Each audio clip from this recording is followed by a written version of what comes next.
Yo! On se retrouve aujourd'hui pour l'épisode 8 de la saison 1 de Westworld, nommé Stress Decay. On nous dit dans le titre, l'un des thèmes de cet épisode est la mémoire. Il démarre directement avec la reprise de conscience de Bernard qui se rend compte de ce qu'il a fait à Teresa. Donc il n'a pas oublié les ordres que Ford lui a donnés de zigouiller sa bien-aimée. Il a l'air de vraiment en vouloir à Ford et là, Ford va faire plusieurs révélations qui vont être assez intéressantes. Il est déjà fasciné et content d'avoir réussi à recréer un être artificiel capable de sentiments. Ford nous révèle aussi qu'il y avait des conflits avec Arnold, comme on s'en doutait, et il dit une phrase assez intéressante, il dit « Même Arnold ne pouvait pas m'arrêter. » Ne pouvait pas m'arrêter. Il n'a pas dit « Même Arnold n'a pas pu m'arrêter ». Est-ce que ça aurait vraiment changé quelque chose? Est-ce que c'est lui qui a tué Arnold ou pas? Est-ce que la mort d'Arnold est directement due à Ford? J'hésite encore. Il manipule un peu Bernard pour qu'il efface toutes ses preuves de relation avec Teresa. Et c'est très intéressant parce que il lui ordonne pas vraiment de le faire directement.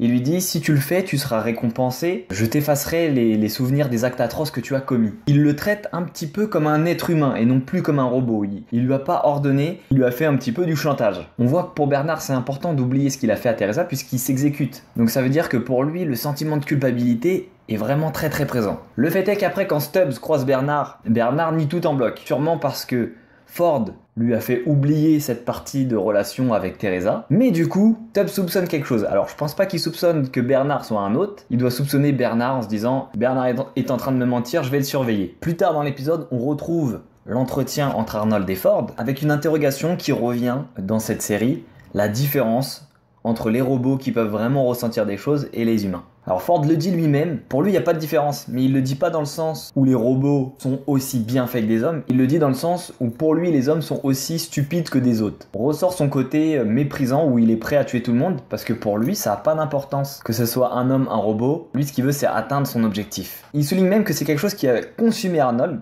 et il le dit, l'a rendu fou à cause de la culpabilité. Alors on peut se dire peut-être que Arnold se sentait coupable de créer des robots et de les faire souffrir. Il a voulu arrêter ou les rendre indépendants peut-être. Et ça a été là l'un des points de divergence sûrement. Ford qui appelle Bernard « my friend », mon ami, parce qu'il l'estime, mine de rien. C'est un robot, il l'estime, il est fasciné par le fait qu'il puisse ressentir des sentiments.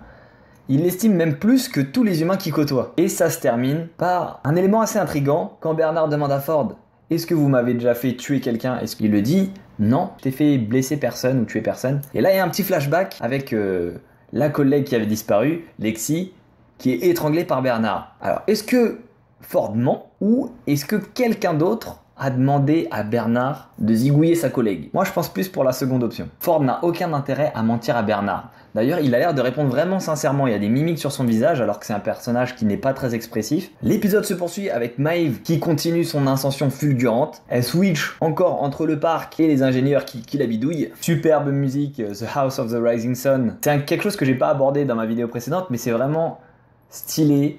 Qui a des grands classiques de la musique qui sont repris en version instrumentale, ça fait kiffer. Au début tu te dis je reconnais ce truc, je reconnais, et quand t'es sûr de ce que c'est, tu te dis ils sont vraiment bien parce que ça s'intègre parfaitement à l'univers vu que c'est joué avec les instruments de l'époque et que c'est bien amené. La petite surprise, le nouveau personnage, la nouvelle prostituée, c'est la meuf de Banshee, Rebecca. Je sais pas si vous regardez cette série, elle est pas mal aussi. On voit que Maeve a accès maintenant à de nouvelles fonctionnalités, elle peut commander les autres hôtes comme si elle était humaine. Elle a accès aux super commandes vocales, elle a un cheat code. Elle peut faire pas mal de ravages. Elle commence à être vachement dangereuse et à avoir beaucoup de pouvoir. Elle est assez torturée par ses anciens souvenirs. Les souvenirs où on la voyait dans le teaser du parc Westworld où elle est avec sa petite fille qui a en fait été zigouillée par l'homme noir. Elle essaie de pas faire attention à ces choses qui la perturbent, mais on se demande où est-ce que ça va l'emmener tout ça. Quand elle est de retour dans le monde réel avec Sylvester et Félix, on en apprend davantage sur les dispositifs de sécurité. Elle nous dit qu'elle a un vertèbre, n'importe quoi. Oui, elle a un vertèbre. On nous dit qu'elle a une bombe au niveau de la cervicale, la C6, qui explose si elle sort d'une zone,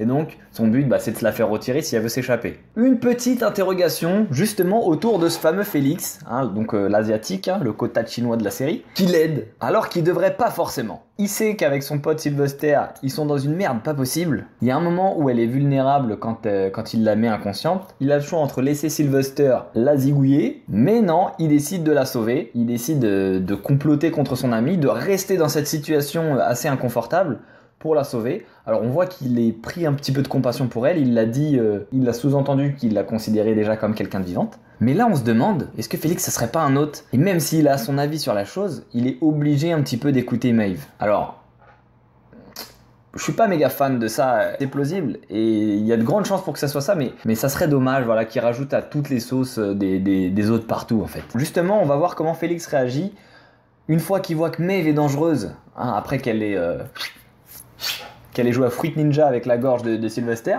Est-ce qu'il va continuer de la soutenir? Dans ce cas-là, ça conforterait l'idée que c'est bel et bien un hôte. Ou est-ce qu'il va se rallier à Sylvester pour la mettre hors jeu? Donc avec tout ça, Maeve, elle nous le dit clairement, elle veut monter une armée pour s'échapper. Et donc premier recrutement, c'est Hector, le petit bandit beau gosse. Retour sur Dolores et William qui continuent leur aventure. Alors Dolores qui commence un petit peu à perdre la boule, on va pas se le cacher. Et William qui révèle des côtés de bad boy. Quand le soldat est mourant, on voit clairement que ça fait chier William de perdre du temps à le sauver. Lui, William, on sait pas quel est son but, il accompagne Dolores, il vit son immersion à fond dans le parc. Jamais il considère les autres comme des robots, ou jamais il montre qu'il est vraiment, enfin qu'il se sent vraiment supérieur. Mais là, on sait pas pourquoi, ça le faisait chier d'aider le soldat. On a l'impression que dans sa tête, il hésite un petit peu à abréger les souffrances du soldat, mais pas trop pour lui rendre service, juste pour gagner du temps. Côté obscur de William, qui concorderait avec la théorie que William, c'est en fait l'homme en noir. Dolores qui pète un câble, qui a des flashbacks entre ses anciens scénarios du passé et son instant avec William, et qui arrive même plus à les discerner. Alors chose intéressante, Dolores et William retournent dans un ancien village. Je crois que c'est le village qui est concerné par le nouveau scénario de Ford. Quand elle dit dans l'épisode Ford est en train de déterrer un ancien village pour son nouveau scénario, etc. On a des flashbacks en réalité augmentée de Dolores puisqu'elle les vit vraiment. Vous savez le moment où il danse là?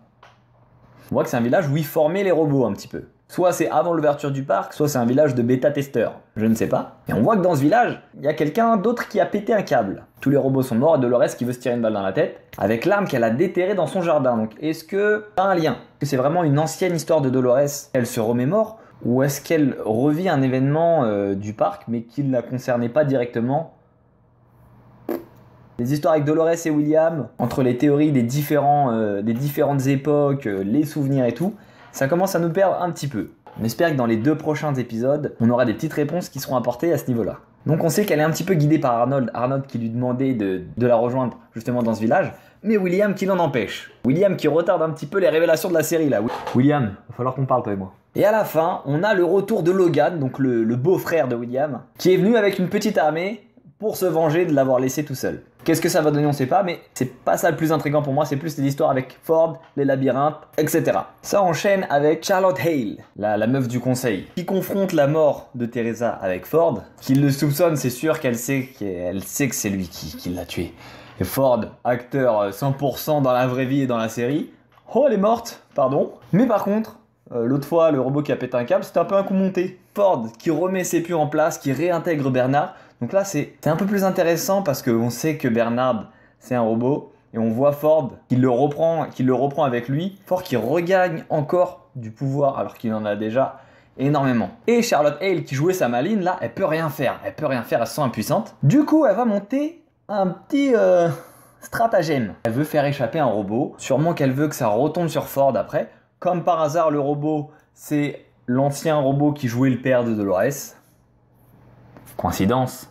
Je ne crois pas. Bon, on sait pas trop où ça va mener. Là, il y a 2 robots qui veulent s'échapper. Donc celui-ci et Maeve. Sûrement que l'un des 2 va rater, que l'autre va réussir. Assez difficile de prévoir où ça va, d'autant plus que pendant toute la série, on n'est que focalisé sur le parc. On n'a aucun élément sur la vie extérieure. Si ça se trouve, comme dans le film, il y a une partie du parc qui est dédiée à l'époque romaine. On sait pas encore, c'est tellement vaste. Peut-être qu'ils nous réservent ça pour la saison 2. Et enfin, indice sur l'homme en noir qui révèle des éléments de son histoire et qui nous en dit un peu plus sur sa personnalité. L'homme en noir qui est confronté à un robot avec des cornes, insensible aux balles. Ça fait un petit peu penser au Minotaure, le labyrinthe, le Minotaure, mythologie grecque. Ça vous dit quelque chose?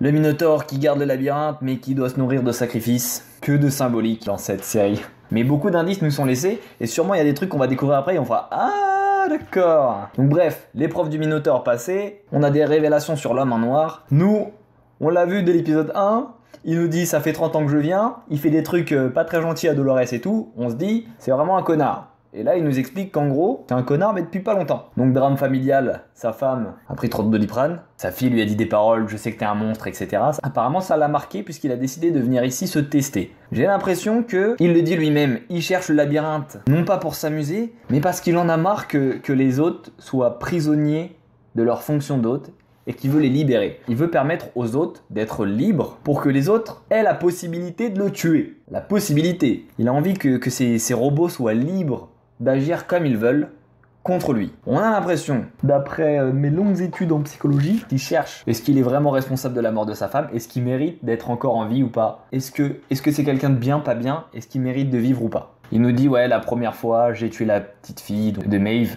C'est le premier élément qui a réveillé Maeve à un état de conscience humain où elle écoutait plus les ordres et où elle était prête à tuer. On a l'impression que c'est la douleur qui est un petit peu le moteur de l'éveil de conscience des robots. C'est à travers la douleur qu'ils arrivent à se souvenir. Tous les souvenirs qu'ils se rappellent, c'est jamais des souvenirs joyeux. L'homme en noir qui nous dit « Je suis un investisseur important, je suis riche, etc. » Et il l'avait déjà dit dans un autre épisode où il avait son entretien avec Ford. « C'est grâce à moi que le parc est encore debout. » Donc ça doit être l'un des gros investisseurs du parc. Et donc là on peut se poser la question, vu que c'est pas vraiment un salaud, il maltraite les robots un petit peu pour se tester lui-même, mais ça veut pas dire qu'il les respecte pas, il veut les éveiller à un état de conscience, bla bla bla bla bla. On peut se demander, est-ce qu'il a vraiment fait du mal à Dolores quand il l'a emmené dans la grange? Est-ce qu'il a voulu stimuler Dolores à l'état de conscience qu'il recherche justement? On sait pas encore. L'homme en noir qui nous dit pas son nom, on connaît pas son nom, il est appelé l'homme en noir. Pourquoi? Sûrement que son nom doit avoir une importance quelconque. Et que son nom on le connaît. Donc l'une des théories est que William, l'ami de Dolores, deviendra par la suite l'homme en noir. Et que tous les événements passés entre William et Dolores sont des événements qui sont situés dans un passé entre la mort d'Arnold et le présent. Est-ce qu'on y croit? Est-ce qu'on n'y croit pas? Il y a des éléments assez intrigants sur cette théorie. J'ai pas envie de croire à cette théorie. Elle est plausible, elle est très plausible. Hein. Mais j'aimerais bien qu'il y ait encore quelque chose d'inattendu. Parce que c'est quelque chose qu'on voit un peu arriver. Ça converge un petit peu. Là, en un épisode, il nous dit qu'en fait, c'est le bon samaritain, le mec. J'espère que c'est pas William. Et j'espère qu'il va justement y avoir cette confrontation entre William et l'homme en noir. Ça sera assez intéressant. Mais c'est vrai que on les a jamais croisés ensemble. Il est temps de se quitter maintenant, ça fait beaucoup d'éléments. Merci d'avoir regardé la vidéo. N'hésitez pas à commenter pour réagir. Confirmer, infirmer, partager, ce que vous voulez. Si ça vous a plu ou pour m'encourager, n'hésitez pas aussi à vous abonner à la chaîne. Et à mettre des petits pouces vers le haut. Ça fait toujours plaisir. A très vite pour de nouveaux épisodes. Ciao ciao.